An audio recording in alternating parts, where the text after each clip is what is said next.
नमस्कार, आप देख रहे हैं रोहतक लाइव न्यूज़ और मैं अशोक तोमर। चुनावी दौर चला हुआ है। उस चुनावी दौर के दौरान आज हमारे साथ राजू फौजी जुड़े हैं। भाई ने अच्छे क्षेत्र में काम किया है और हमारे यहाँ कलानौर के हलके के अंदर हद से ज़्यादा काम कर चुके हैं। आइए इनसे बात करते हैं। राजू जी, आपका स्वागत है हमारे दर्शकों की तरफ से और हमारे चैनल की तरफ से। रोहतक लाइव न्यूज़ आपका स्वागत करता है। तो सबसे नमस्कार और रोहतक लाइव चैनल की ओर से बहुत बहुत धन्यवाद जी मेरा। अभी फिलहाल चुनाव का दौर है, क्या मान के चले आपके क्षेत्र में क्या लग रहा है? अब की बार लोगों की एक आवाज़ उठी हुई है कि बाहर का व्यक्ति न होकर कलानौर क्षेत्र का व्यक्ति चुनाव लड़े, क्या कहेंगे? ये काफ़ी समय से पहले से उठी हुई है और पहले भी जब चुनाव नज़दीक आता है तो ये आवाज़ें उठती हैं।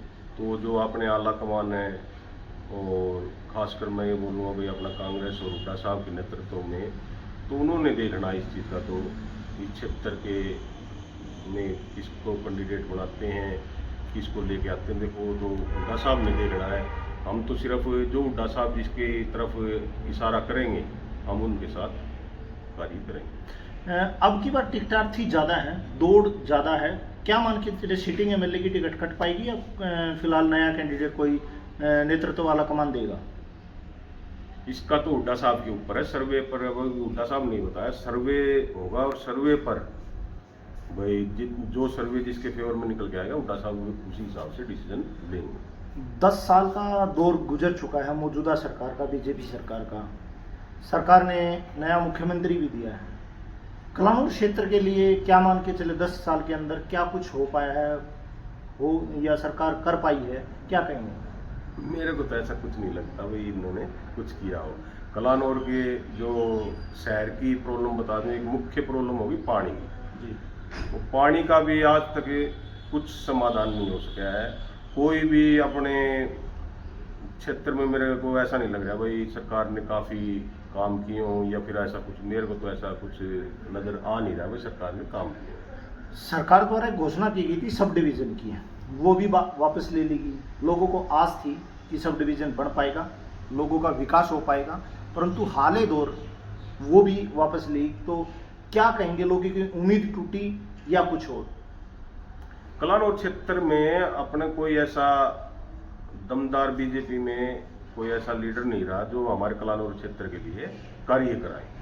ये नाम के हैं ना, कलानौर क्षेत्र के लिए कोई कार्य हुआ नहीं है। स्वास्थ्य की बात करें, सरकार डंका पीट रही है, हमने स्वास्थ्य को लेकर लोगों के लिए बहुत कुछ किया है, परंतु अब क्या मान के चले आपके यहाँ हॉस्पिटल भी है, क्या सहूलियत मिल पा रही है? स्वास्थ्य के लिए तो ये लगा लो काफ़ी समय से डिमांड उठ रही है अपने एक अल्ट्रासाउंड मशीन के लिए।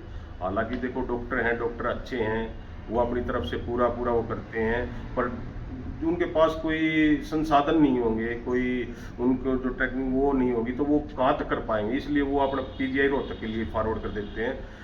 अल्ट्रासाउंड की काफ़ी समय से अपने कलानौर में आवाज़ उठी है पर उसी का समाधान नहीं कर पाई है। तो वो तो छोटी सी चीज़ है अल्ट्रासाउंड, तो अपने सिविल हॉस्पिटल अपने सरकारी हॉस्पिटल में वही नहीं कर पाए। दवाइयों की बात करें, दवाइयों की क्या व्यवस्था चल रही है कि सरकार पूरी कर पा रही है या लोगों को वो भी बाहर से लेनी पड़ रही है, डेली करनी पड़ रही है? बाहर से ही लेनी पड़ रही है, अंदर कुछ नहीं। अंदर कुछ नहीं। साथ करें शिक्षा की बात करें, अब शिक्षा के लिए लड़कियों के लिए कई साल से डिमांड उठती है, कॉलेज होना चाहिए, परंतु अब पूर्ववर्ती सरकार में भी 10 साल गुजर चुके हैं, वो भी जा चुके, लेकिन अब मौजूदा सरकार में 10 साल भी जा चुके, शिक्षा को लेकर कोई भी बड़ा प्रोग्राम यहाँ नहीं चल पाया। तो क्या कहेंगे, ये नाकामी क्षेत्र की या फिर सरकार की नाकामी जो सहूलियत नहीं दे पाई छात्रों को? ये तो सरकार की नाकामी समझेंगे। अभी ये जो लड़कियों वाला स्कूल था इसको भी बिल्कुल ख़त्म कर दिया था। ये तो कुछ आदमियों ने आवाज़ उठाई और वो उधर अपने उसका स्ट्रक्चर और फिर उसका जो है डिमांड पूरी करके लेके आए और काम चला हुआ उसका। देखो एक जो लड़कियों वाला स्कूल है पर उस स्तर पर नहीं चला हुआ। और रही शिक्षा की बात, शिक्षा में जो एजुकेशन है इसमें भी राजनीति घुसेड़ दी है। जो टीचर है जी, जो अच्छे टीचर हैं वो अगर पढ़ाना चाहते हैं तो ये राजनीति उनकी इधर रखना नहीं चाहती उनको। तो शिक्षा का भी क्षेत्र अपना ये जो अपना कलानौर का काफ़ी गिरा हुआ वो हो गया, कोई सुधर नहीं पाया। बात करें अपने क्षेत्र में गंदगी को लेकर या समस्याओं को लेकर, क्या आपने भी काफ़ी कैंप लगाए हैं, आपने अच्छी लोगों को सहूलियत दी है, चाहे पानी की बात करें या फिर लोगों को कागजों की बात करें या फिर कलानौर के विकास की बात करें या फिर लोगों की साफ़ सफाई की बात करें। अब साफ़ सफाई का मुद्दा है, क्या मान के चले कि साफ़ सफाई के लिए क्या हो पाया है कलानौर में, कुछ अच्छा हो पाया मौजूदा सरकार में या नहीं हो पाया, क्या लग रहा है आपको?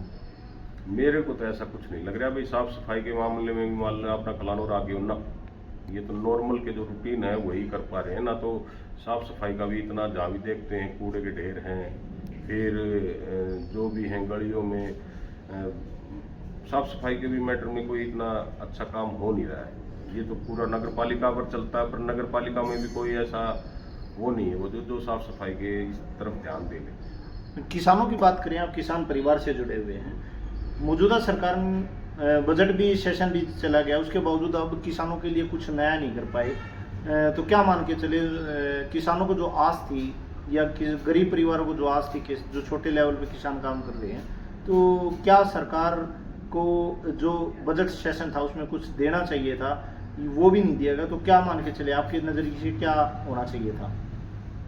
बजट का तो मेन अपना हरियाणा का मानने तो हरियाणा में तो बजट तो कुछ दिया ही नहीं है। अभी संसद का ये मैं देख रहा था डिबेट, उसमें क्या बताए थे भाई दीपेंद्र भाई जैसे बोल रहे थे भाई हमारा हरियाणा को कुछ भी नहीं दिया है, ये लगा लो 100 रुपये में 15 रुपये रिटर्न करे हैं और स्टेटों को 50 रुपये भी करे हैं, 45 भी करे हैं, 100 रुपये का एक आप इशू लगा के चलो, तो हरियाणा को सबसे लो लेवल यानी अपने हिंदुस्तान में सबसे जो जितना कम पैसा सबसे कम बजट में सबसे कम पैसा अपने हरियाणा को दिया गया है। ये हमारे हरियाणा का दुर्भाग्य है, और जो मौजूदा सरकार बीजेपी की भी हरियाणा में है जो बजट लाने में नाकामयाब हुई है।